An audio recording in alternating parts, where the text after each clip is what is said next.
Sonora, México, 2010. Panteón de Camoa. Dos hombres conducían en una tarde una camioneta Cherokee, con rumbo a la ciudad de Tres Hermanos, cerca de Santa Bárbara. El asunto con estos dos hombres es que no se conoce del todo. Se dice que eran narcotraficantes y que por eso la parte de la historia sobre quiénes eran en realidad es un poco oscura. Sin embargo, los documentalistas nos hemos dado a la tarea de investigar quiénes eran estas dos personas. Tras una investigación exhaustiva, descubrimos que los dos hombres que iban en aquella camioneta eran Rosauro López Acosta y Jesús Alberto Montero Cruz. Aún más sorprendente es que estos hombres actualmente se encuentran desaparecidos. Nadie sabe de su paradero y estos jamás se han vuelto a comunicar con sus familias. Se cuenta que lo que les sucedió aquella tarde en una carretera que pasa por el Panteón de Camoa los dejó marcados para siempre y que aquel suceso tendría que ver con su desaparición. La historia, según todos los relatos y las personas que viven en los alrededores del panteón, dicen que es real y que no se trata de una leyenda o un mito antiguo. Este suceso es reciente y no tiene mucha explicación. Es, pues, un suceso totalmente paranormal y fuera de lugar. Acompáñenos en esta increíble historia, la historia real de la mujer sin alma.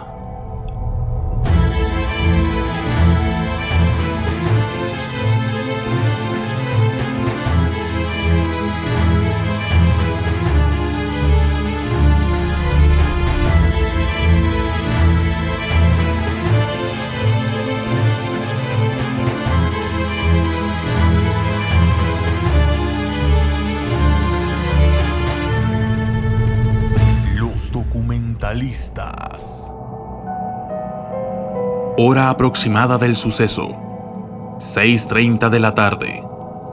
Ambos hombres iban en una camioneta, bebiendo cervezas y escuchando música típica de la región. Uno de ellos cantaba con alegría y el otro simplemente reía mientras conducía. Al parecer, era una agradable tarde hasta que, de pronto, vieron algo extraño en la carretera de aquel lugar. Frente al panteón, una mujer de pelo negro y desaliñado, parada a un lado de la carretera. Ambos hombres sabían que la noche estaba próxima a llegar, y como es costumbre en el norte de México, los hombres se pararon a ofrecerle ayuda a la mujer o ver si algo se le ofrecía.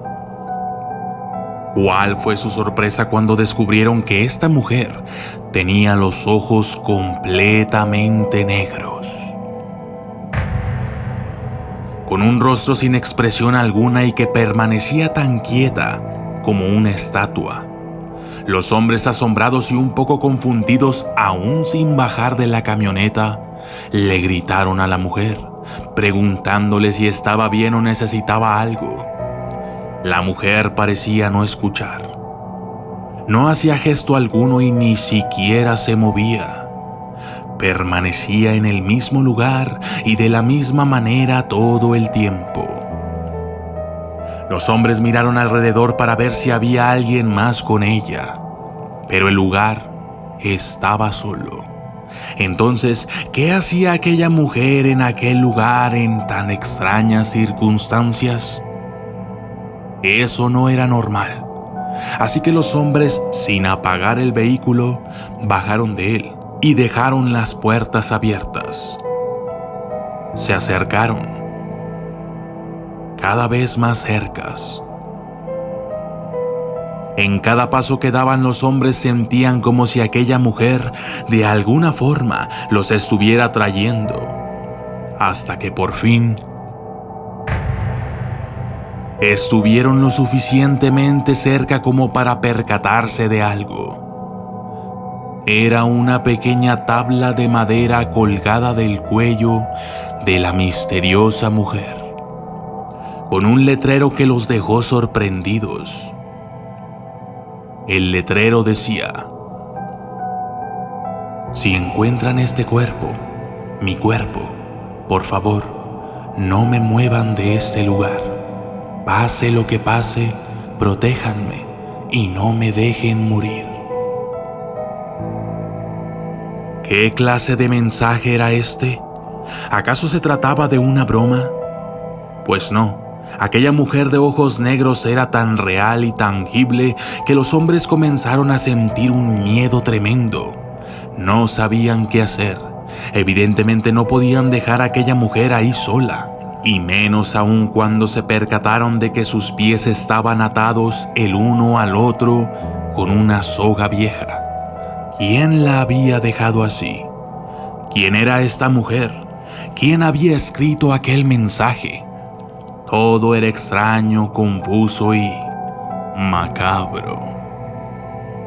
Tras discutirlo un poco, los hombres decidieron que debían llevar a la mujer a un lugar seguro y que al día siguiente la regresarían al lugar donde la habían encontrado. Le tomaron la mano y la jalaron despacio, pero la mujer permanecía parada en el mismo lugar. Era como si estuviera ida, como si estuviera loca, como si no tuviera alma. Los hombres ya no sabían qué hacer. Esta mujer no se movía y ellos debían irse. Entonces decidieron llegar al próximo pueblo y alertar a las autoridades. Seguramente ellos se encargarían mejor del asunto, pero justo en el momento en que decidieron eso, las puertas de la camioneta se cerraron repentinamente. El vehículo se apagó y las llaves habían quedado dentro de él. Ambos voltearon la mirada el uno con el otro, como si se comunicaran telepáticamente, invitándose a correr y largarse de aquel lugar.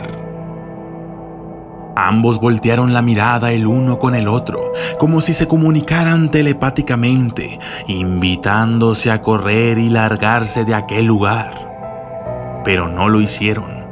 Por el contrario, quedaron paralizados. De nuevo voltearon a ver a la mujer, y ésta seguía donde mismo, sin moverse ni mostrar signos de humanidad. Los hombres intentaron abrir el vehículo, pero no podían. Fallidos eran los intentos por forzar las cerraduras y bajar los vidrios. Pero ya era tarde, comenzaba a hacer frío y debían partir. No hubo más remedio. Quebraron una de las ventanillas y accedieron al interior de la camioneta. Sin problemas, la encendieron y arrancaron. No sin antes percatarse de que, de los ojos negros de aquella mujer, brotaban largas y tristes lágrimas. Los hombres contaron lo sucedido a las autoridades del siguiente pueblo y éstas fueron en busca de la mujer. La encontraron, justo en el mismo sitio.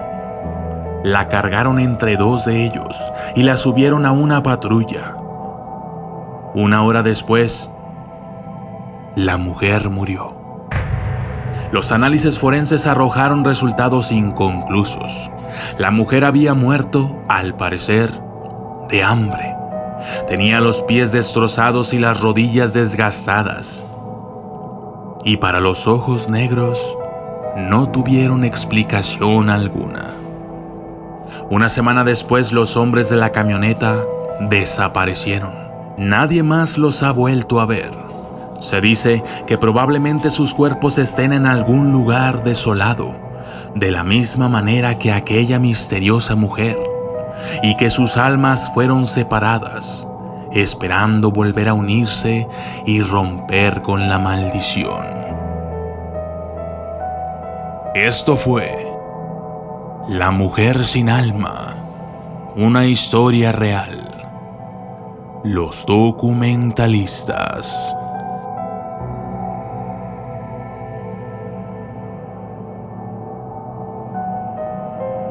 Queremos agradecerles por estos 3 meses que han estado con nosotros.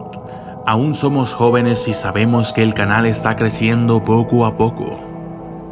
Ya somos 60,000 documentalistas, pero esto tan solo es el principio. Sin embargo, nada de esto sería posible sin ustedes. Recuerden que este canal no solo es mío, sino también de todas las personas que están suscritas, y que si tienes algún tema de interés, lo puedes sugerir. Si es bueno, lo haremos, tenlo por seguro.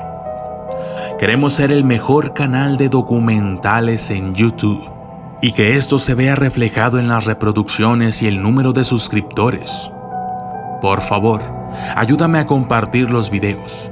Pronto alcanzaremos nuestra meta de los 100,000 suscriptores, y tú serás parte de esto. Saludos especiales para Devin Qua, Rómulo Pinzón, Argenis Rodríguez, Fabricio Ramos, André Torres, Arturo Rojas, Brian León, Silvia Martínez, Joana Natalia List Aguirre, Isaías Vargas Montes, Héctor Castañeda Tenorio, Kimberly Rodríguez Torres, Eduardo Amaya Marroquín, Gredis Jiménez, José Sánchez, José Lo Jr., Winston Tapia.